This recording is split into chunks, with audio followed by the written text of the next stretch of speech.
Hey guys, welcome to Z's Comics Reviews. I think we're up to what, 13? 13? Yeah. Are we on 13? No, 14.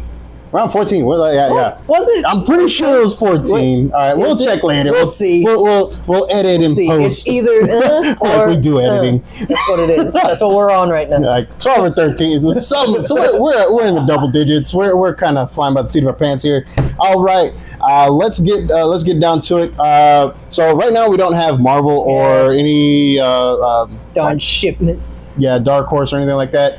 My shipment got delayed, but we still have our Lunar order, which Lunar has never let me down once. I love these guys.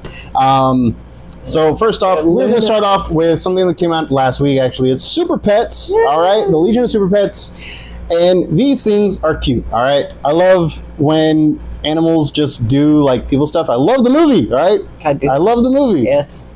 This one is great. Anything where animals can talk, I'm for it. Oh yeah, anything where animals can talk and, you know, do superhero stuff, that's all cool too.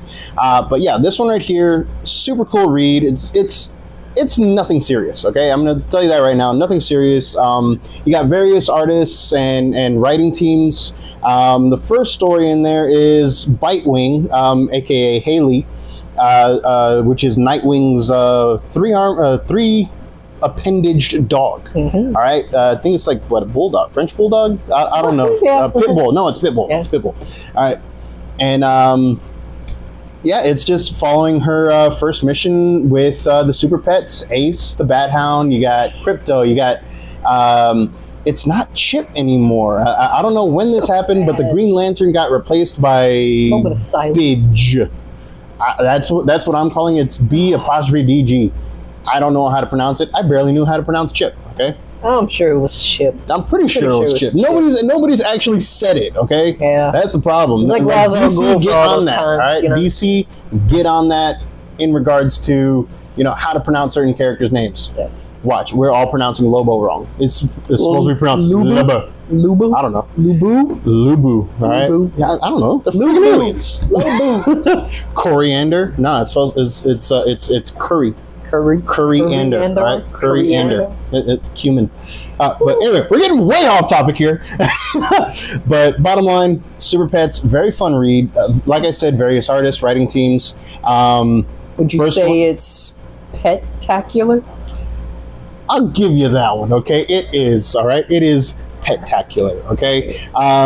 You got Jarro making his big return, dreaming of multiversal domination. You got Dexstar, the Red Lantern cat, coming in and just messing stuff up. Oh my God, that is so sick. Yes, that is a messed up origin. We're gonna do an origin story on Dexstar for one of these things. One of the Z's spotlight segment. Okay, it is a tearjerker.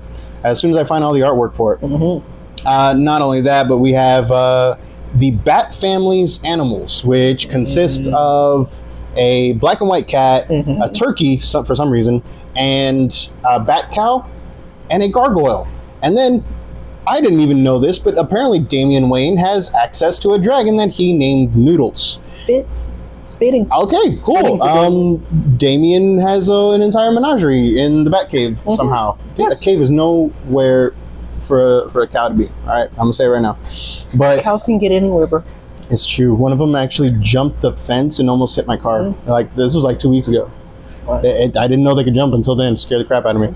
But cows are not cowards. They are not. God, I did it. I let it happen. There we go. But anyway, bottom line, Super Pets. It's a very, very good like anthology series. Yes. I hope they make more. Streaky the cat makes a couple appearances, which I'm a cat dude, so yeah, Streaky's awesome. But yeah, bottom line, I give it a 4 out of 5. It doesn't try to be anything more than it is, and it's just a fun read. Okay. Next up, we have My Adventure with Superman. Regale us, My Adventures? Okay. My Adventure with Superman. What is this? Issue 3. Ooh, yes, we're on 3. We're on issue 3. Regale us, Thunder. It is pretty good. They starts out, you know, Francois Dubois, Mr. It's a Bloodsport, right? Okay. Mr. Bloodsport is got Clark contained. He's arrested for this issue. Well, arrested, because there are a few times where Dubois goes out of the interrogation room and Superman just kind of like goes to a super speeds over back to his apartment to talk to Lois and them. And he's like, yeah, they're gone. Just keeping my ear out for footsteps near my, what do they call it? Near my interrogation room. If I hear any, he zoops back. So this one is really just, Dubois believes that Clark kind of has like relations with Superman. Doesn't think he's Superman. He just believes that watching Clark could get them to Superman, which not too wrong. But all of it is just really Amanda Waller created. It's kind of hard. They haven't really said if she's created him, but like for a brief moment, she was doing experiments on Amazo. And so this whole one is they're just going. This whole storyline so far has been Clark and Lois and Jimmy find Amazo and are just kind of like trying to free him. And in this one, he's not just a robot. He's like a cyborg kind of thing. He's like a sentient cyborg kind of guy. Oh, like feels pain and like all Red that. Tornado type of thing. Okay, Almost Red Tornado, like yeah. And so like that's what this is. This whole storyline so far. Right now, they've got him. They're just trying to keep the guy safe. Really, that's all this. That's all that's going on right now. They're just getting hunted. They're hunting him down, like Dubois and all them, because as they see him, he's just a weapon.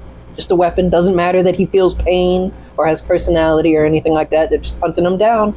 And meanwhile, him and Superman just kind of becoming buddies, And it's pretty good. It's pretty good so bottom far. line, Kyle Reese from Terminator's analogy would not apply to Amazo. Exactly. Gotcha. He's got feelings. Gotcha. He's like the brave little toaster. So he can be bargained with. Exactly. Okay. He can be. And he is scared right now. All right. But so bottom line for us, buddy, what is this? It's like a solid 3 out of 5. 3 out of 5? Mm-hmm. All right. It's pretty good. What about the artwork? Is it consistent? Yes, it's very consistent. I mean, it looks straight like the show. Okay. It's straight like the show the entire time. It's great. Like I love it. A lot of the writers and some of the storyboard artists actually worked on this comic. So. Yeah, like it's good. This whole storyline so far, I'm liking this comic. It's very nice. Feels like the show. All right, guys. We're moving on to the preview issue of Joyless from Scout Comics.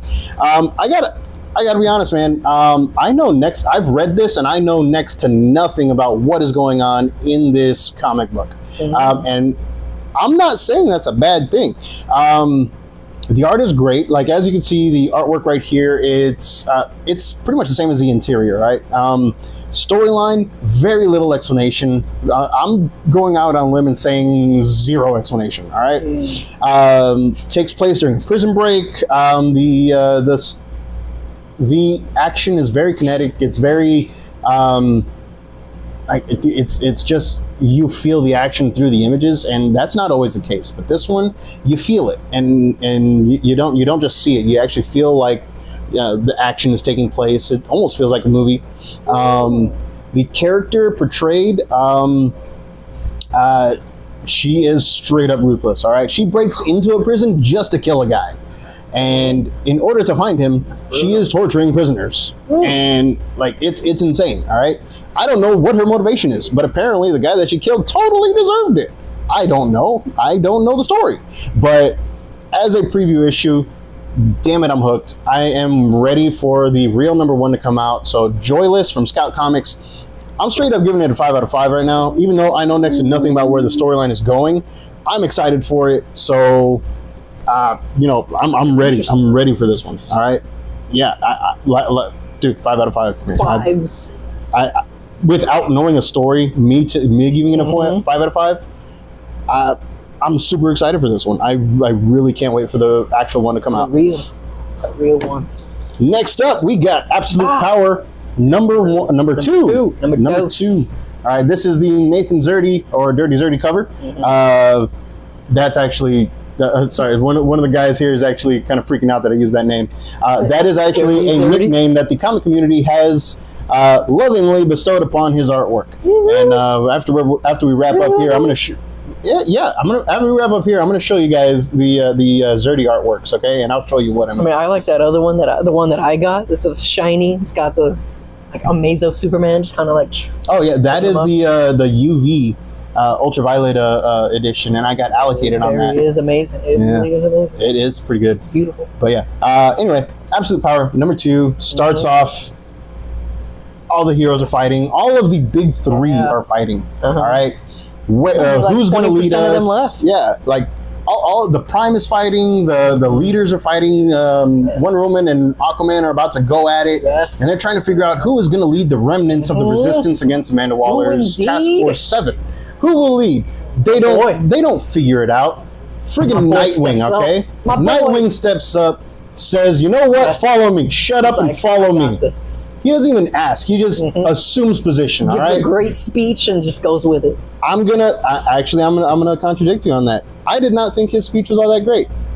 I read the speech from Sam Wilson, Captain America, in Blood Hunt, and I wanted to fight some vampires. I read this one, and I'm like, damn, they're gonna have some problems. But okay, this is the Marvel DC rift between us right now. Might be just because I love my boy. It just wasn't as well written as Sam Cap's speech. Okay, I wasn't really feeling going after vampires. You know, I was like, what am I gonna do? But hey, man, this guy, I'm like, this dude is like we're gonna be debating this for a while. So let's get back to it. All right, we'll settle this later. Yes. Mario Kart. Mario Kart. Oh man, I haven't played in a while. But yeah, absolute power. Nightwing just takes the reins and he lays down the plan. Well, in true Captain Cold fashion from the Flash TV series, he had the plan. They're gonna execute the plan. Well, the plan went to crap. Exactly. All right. Expect the plan to go bad. Throw away the plan. Exactly. Expect the plan to go bad. Throw away the plan. It's exactly what happened. All right. You get to find out what happened to John. You get to find out where Dreamer's limits are. Yes. And at the end, maybe a little twisty twist with Ollie. We don't know because I don't know. I thought that sly smile was like him trying to play the long game. Could be very well. Which would track because, like, if you've read any of the Green Arrow issues from before the Absolute Power stuff, like, dude straight up would do anything for family. Well, he's against his entire family at this point. Like Connor, Connor, Emiko, all of them are on the resistance side, and I just don't think that the character that's been written before the Absolute Power series would do that to them. You know what I mean? Yes. I've never really read too much about Green Arrow. The only thing I really did was ever watch the show. That was the Dawn of DC is the first time I've ever picked up a Green Arrow comic, and I liked it. I enjoyed it. I actually took home the graphic novels. Yeah. So, bottom line, I give it a 5 out of 5. What about you? I'm giving it like a 4, a good 4. A good 4? Good 4 out of 5. Like even with me saying that I was not overcome with emotion from Nightwing's speech. Why am I giving it a 5 out of 5? Because I have to give it the 4 because people already see that, hey, this man really loves DC. I gotta be able to. He is wearing a Ben Reilly shirt. I know. I messed up when I made it. I messed up. Oh. I didn't keep the tin foil on one side, so when I was ironing the back, I was ironing the back, it just kind of came off. So I got one of them portable tables with a spider on it. Oh, okay. But, you know, I'm multiversal. We're multi-talented. Yes. Yeah, there you go. I mean, quite literally multiversal. Boo. Okay, but you see, like, you know, I have to give it the 4 because some people might be like, hey, he's just a little biased. He's just a DC I gotta, fighter. you know, kind of give it, let him know I'm unbiased. I'm not gonna let my things come. I'm unbiased too, but like, dude, this is great. Okay, I think that this storyline starts off better than Blood Hunt. I know. Hey man, it does. That's right. I'm saying it. I think it starts out better than Blood Hunt. It does. I've read the first 2 issues. It took a few issues of Blood Hunt to start going. Yeah, trails going. I don't know, dude. The very first episode. Wow, issue. It could be an episode. It feels like an episode. Yes. The very first issue, the cliffhanger at the end is what sold it for me. I don't even remember. Oh yeah. Well, we can't talk about it. That was last week. That one. Okay. That was last week. But it's like but yeah. Bottom line, 5 out of 5 from me. 4 out of 5 from my buddy here. All right, and I know you guys have been wondering, dude, what the hell is this? Yes. Okay, this is a supernatural and official spooky picture book. All right, this is a kid's book for Supernatural fans. Yes. If you want to get them hooked on this 15 season run, this is a perfect way to start it out because I'm gonna be honest, man. This is straight up a kid's version of Supernatural, and it works. All right, it takes you through it introduces you to the family, to baby, all that stuff, and you know, Sam and Dean's first hunts, whatever, and it just that they may not be old enough to drive baby yet, but you know, they get around. They know. Get around. All right, but I have no words for the silliness that is this book, but it is great. If you're a Supernatural fan, you're going to want this, okay? And you're going to be wondering, why am I getting a children's book? Well, dude, it's Supernatural, okay? How much Supernatural actual official merch is there? You know what I mean? Sure. I mean, I have a replica of Baby with a little figure of Dean from, I think, Hot Wheels. But, yeah, it's... If you can't find it, just like try to find it, okay? I ordered 3 of these, and I barely got 2 of them. All right, the third one should be coming in a couple weeks, but you know, give it a chance, watch it if you read it. I mean, and you know, get your kids hooked early, all right, on the good stuff, and then you know, you don't have to let them watch. Was it season 7? You don't have to watch them. You don't have to let them watch that one because you know Bobby pops up enough to know. Yeah, that's true. Yeah, that about does it for Z's Comics Reviews, and we are